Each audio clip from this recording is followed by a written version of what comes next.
Kita akan mencoba membedah sebuah penelitian yang terkait dengan air. Penelitian ini berjudul Grey Water Characterization of an Indian Household and Potential Treatment for Reuse. Jadi kalau dilihat dari judulnya saja, ini sudah mengacu pada konsep sustainable water use atau penggunaan air yang berkeberlanjutan. Ini ditulis oleh penulis dari negara India. Diterbitkan di Water Energy Nexus tahun 2022. Ini dari publishernya Springer.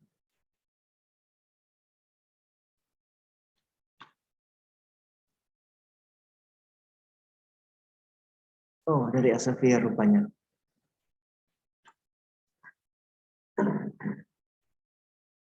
Kita lihat.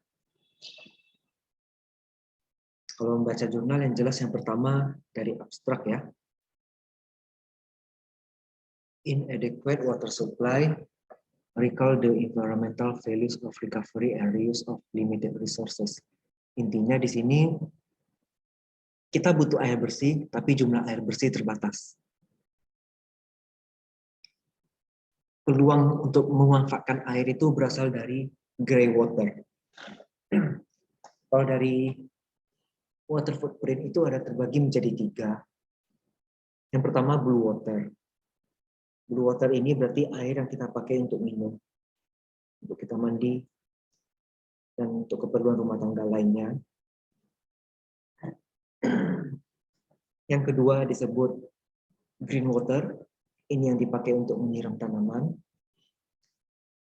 Yang ketiga adalah grey water, yang digunakan untuk membersihkan polutan. Itu yang biasanya saya temukan di beberapa referensi. Apakah di sini sama atau tidak? Kita harus telusuri lagi karena pengelompokan 3 jenis water tadi itu berdasarkan water accounting ya. Kalau di sini kan berdasarkan, nah ini basic science, dan satu bioteknologi engineering. Apakah sama atau beda kita tidak tahu, maka kita telusuri. Wastewater berarti sisa air, ini berarti sudah mengacu pada konsep lingkungan. Berasal dari aktivitas rumah tangga seperti mandi, wastafel dapur, bak cuci tangan, cuci baju, diklasifikasikan sebagai grey water. Oke, berarti masih sama pengertiannya. Ini physical methods of grey water purification.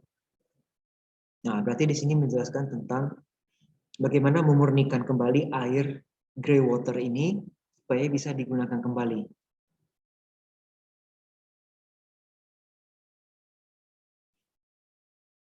Dia melakukan pengamatan pada 4 warga yang bersifat rumah tangga, tingkat ekonominya middle class, single ya, berarti belum menikah, selama 6 bulan.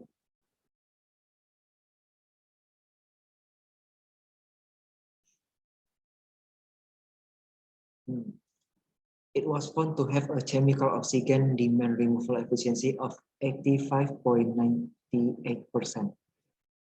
Berarti harus ada disetting lagi ya airnya supaya bisa digunakan kembali. Sistem filter didesain untuk menjelaskan peningkatan efisiensi pembuangan dari segala aspek dan memberikan ide untuk penggunaan kembali dalam rumah tangga untuk grey water-nya itu. Kesimpulannya, grey water ini dapat digunakan kembali, didaur ulang dan digunakan kembali untuk toilet flushing, gardening, car washing, dan firefighting. Menarik. Nah, ini dia.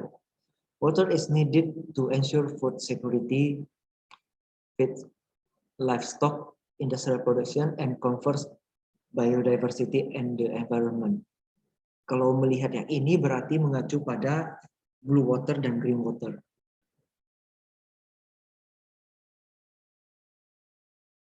Wastewater is produced from household activities.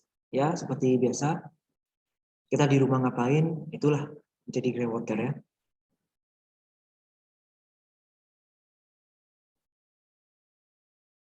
Sebelumnya tetap blue water, tapi setelah dipakai baru menjadi gray water.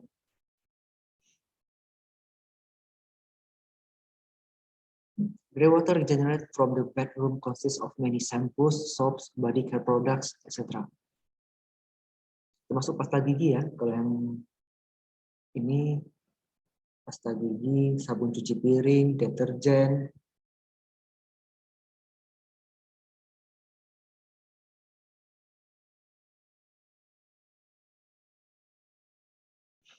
Nah, di sini terlihat ada beberapa residual. Ada deterjen. Ya, deterjen ini sangat sulit untuk diuraikan ya. Kemudian soap and toothpaste ini masih oke. Nah, kemudian oil dan grease. Nah, ini sulit untuk terulang. Nah, di sini ada tulis kata fresh and clean water scarcity. Artinya air bersih itu yang bisa untuk keperluan manusia semakin terbatas jumlahnya. Lagi dengan climate change, Sustainable Development Goals tahun 2030 juga nomor 6 ya, clean water and sanitation.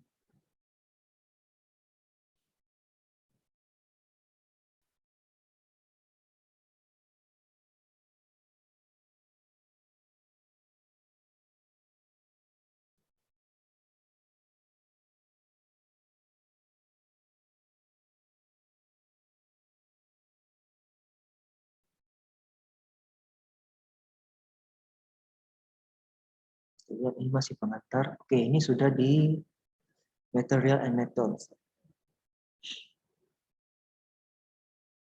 Rumah tangga dengan tingkat penghasilan yang menengah di Nagpur, Maharashtra, India sebagai responden ya. Wash basin, kitchen sink, wash bathing water, water used for washing clothes.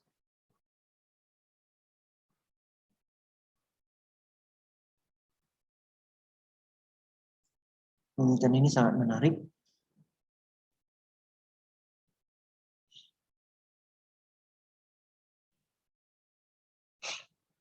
Ini disebut sebagai indikator air bersih ya. Yang paling terkenal sih ya pH ya. pH harus netral di angka 7. Kalau di bawah 7 asam, di atas 7 menjadi basa. Ini treatment studies ya, berarti dengan perlakuan ya.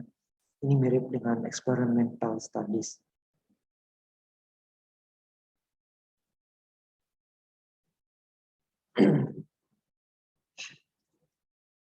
Di sini ada filter layers.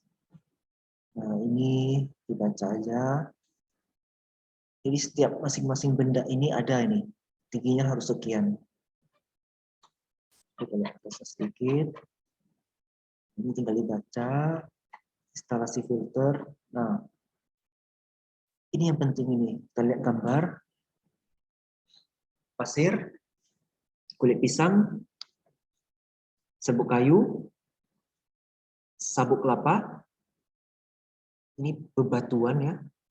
Terus ini ada briquette, batu lagi, batu lagi. P1R1. Kalau dilihat dari panahnya berarti ini air masuk, ini air keluar.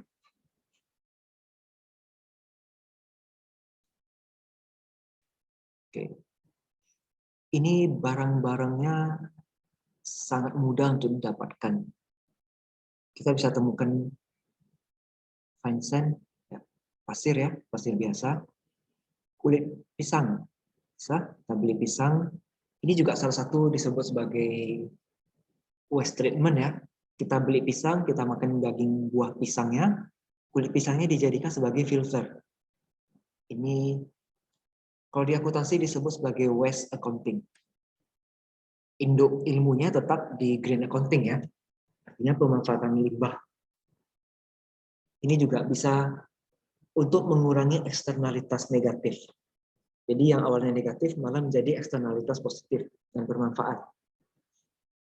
Serbuk kayu bisa kita dapatkan, sabut kelapa bisa kita dapat di pasar.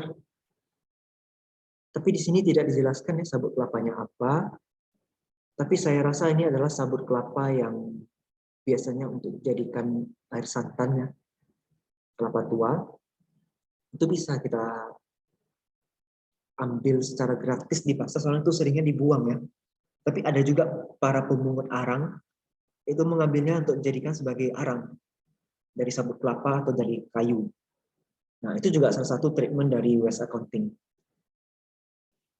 Batu, nah ini bisa lah kita dapatkan ya.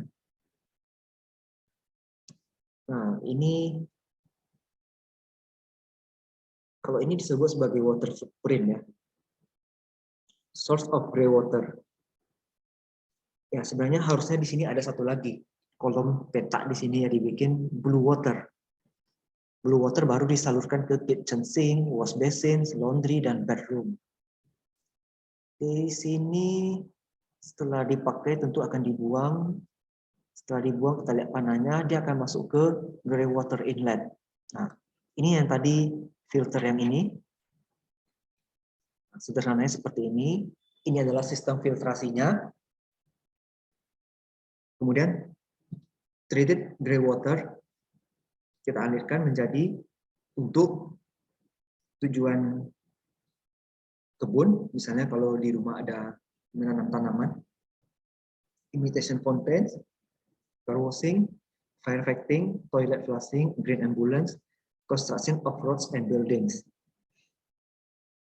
Yang saya masih agak bingung tuh green ambulance ini apa ya, tapi nanti akan saya coba pelajari lagi.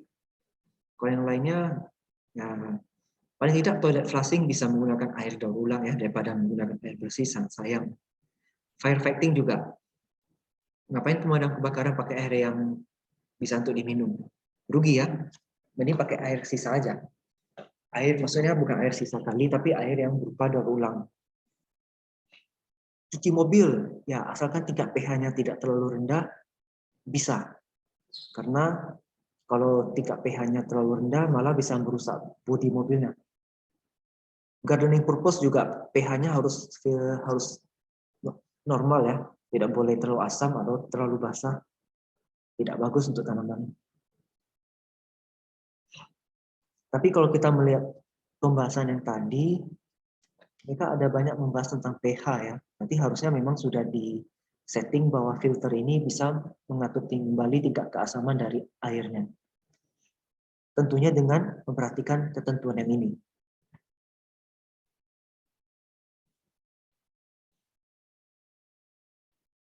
Ini sistem operasinya tinggal dibaca aja. Hydraulic loading rate 1 liter per hour. The filter was dosed 2 times per day. Dosing frequency delta time is 6 hours.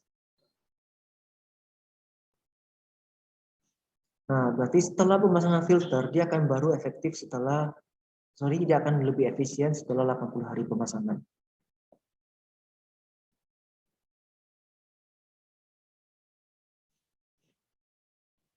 Ini karakteristik dari grey water. Nah, ini dia. Di sekitaran angka 7 ya. Cuma di bulan Juli ini tinggi sekali, karena seperti yang tadi dikatakan 80 hari. 80 hari berarti sekitar 2,5 bulan secara ringkas. Berarti di bulan September. Tapi September ini juga masih tinggi ini. Tapi di Oktober sudah mulai normal nih, mendekati 7 pH-nya. November sudah 7, Desember 7. Kalau dibulatin masih 7, kalau yang ini dibulatin kan ke angka 8 ya, berarti masih tinggi. COD, BOD, segala macamnya, ya ini angkanya. Tapi mungkin lebih bagus kalau selain parameter dan units, tambah satu kolom lagi. Harus berapa angka yang bagus gitu. Misalnya pH-nya harus 7, tulis angka 7 di sini. Sehingga kita pun baca bisa lebih jelas ya. COD-nya harus berapa miligram per liter. Kita tidak tahu berapa ketentuannya. Kalau kita yang bukan orang paham di bidang ini, kita tidak tahu gitu.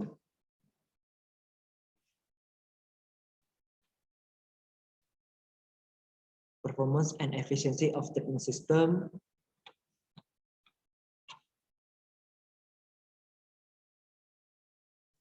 Ya, inilah hasilnya, sepertinya sangat bagus. Ada mengalami perubahan yang lebih baik. Cost analysis. The cost of this PVC container was 2.48 USD, blah blah blah. Overall cost of system is approximately 5,73 USD. The overall cost replacement is 2,63 USD. 1 USD sekitar 14.500. Harusnya nggak mahal-mahal kali sih kalau bagi masyarakat yang tinggal di kota ya, apalagi kota besar. Application and reuse. Nah, gambar ini yang paling menarik dari semua yang ada. Kita lihat kotak nomor 1 di sini. Ini adalah sumber air. Biasanya diletak paling tinggi, di atas rumah, di atas atap, di atas balkon. Tujuannya supaya air bisa mengalir dari tempat tinggi ke tempat rendah. Di sini mengalir ke mesin cuci, tempat cuci piring, tempat wastafel, toilet, sama bak mandi ya. Oh sorry, toilet tidak, toiletnya garis merah ya. Kita lihat yang garis biru mengacu ke 4 arah.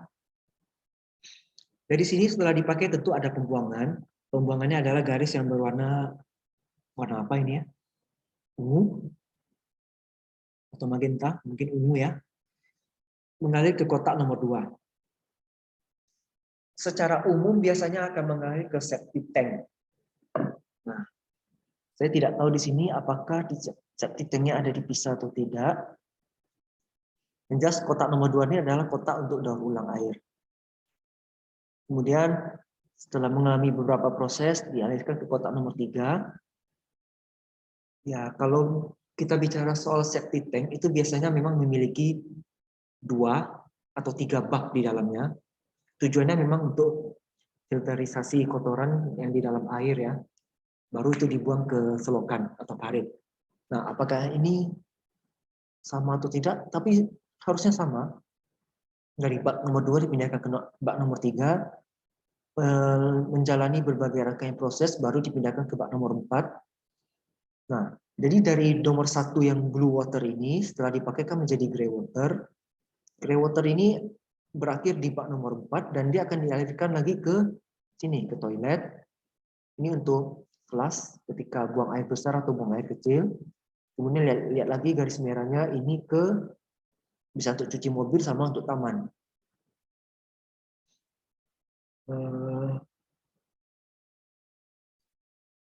Kalau yang saya pikirkan memang harusnya ini biru, oke. Mungkin ini yang warna ungu diganti menjadi abu-abu ya, karena ini kan menjadi grey water. Kemudian yang warna merah dikasih warna hijau, karena dia green water. Berdasarkan teorinya begitu. Ini kan menarik sekali kalau bisa dijadikan suatu penelitian yang baru. Nah, ini bisa menjadi suatu konsep green building. Green building itu artinya kita membangun suatu bangunan, itu harus hemat energi listrik dan juga hemat air, dan hemat energi sumber daya yang lainnya. Kalau bisa semuanya dilakukan secara otomatis berasal dari sumber yang alami. Tapi kalau secara sederhana mengacu pada konsep ini untuk rumah tangga sudah sangat bagus.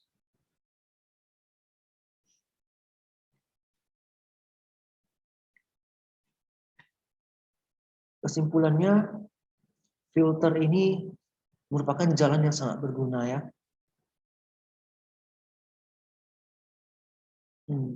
Ya, tapi tetap harus ada lakukan beberapa proses supaya air itu menjadi layak pakai. Kalau untuk rumah tangga ya pasti gardening ya. Kalau firefighting untuk pemadam kebakaran, saya rasa mereka pasti memiliki prosedur tertentu untuk pemanfaatan air yang mereka simpan dalam bag, tangki, mobil pemadam kebakaran. Nah, di sini kan tulis dengan jelas ya. Walaupun sistem ini efisien dalam treating ya, treating grey water level permissible, artinya tingkat yang boleh digunakan untuk gardening dan firefighting dan lain-lain, tapi masih belum bisa untuk konsumsi manusia karena bagaimanapun grey dan green water itu tidak bisa untuk keperluan manusia, apalagi untuk diminum, itu bahaya sekali. Nah, This grey-water reuse method by Mass will ensure a reliable water supply to our future generations. Oke, ini benar sekali. Apalagi 2030 ya, 8 tahun lagi. SDG, ingat yang nomor 6, clean water and sanitation. It can be concluded from the study that grey water can be recycled and reused. Ini benar. For purpose of such as toilet flushing, gardening, car washing, firefighting, and this practice will lead to a significant reduction in consumption of fresh water. Ini benar sekali. Tapi menjadi permasalahan utama adalah blue water ini jumlahnya terbatas dan kita harus mencari inovasi bagaimana bisa menghasilkan kembali blue water ini. Kalau dari grey water menjadi green water itu bisa teknologinya. Tapi apakah dari green water menjadi blue water bisa? Itu yang masih menjadi tantangan karena tidak mungkin kita melakukan uji coba kepada manusia. Ini sangat berbahaya. Tapi seiring berjalannya waktu, teknologi pasti akan bisa menemukan solusi atas permasalahan kelangkaan dari air bersih ini.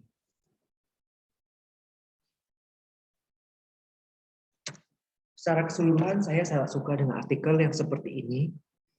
Artikel ini sangat multidisiplin. Kalau dari segi ekonomi tadi kita sudah membahas tentang cost ya. Di sini ada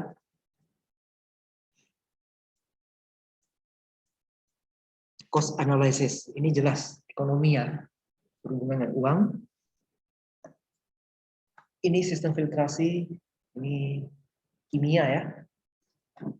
Ilmu kimia yang digunakan di sini. Susunan ini juga terkait dengan ilmu fisika ya. Kemudian ini, gambar ini kan sebenarnya meniru cara kerja alam.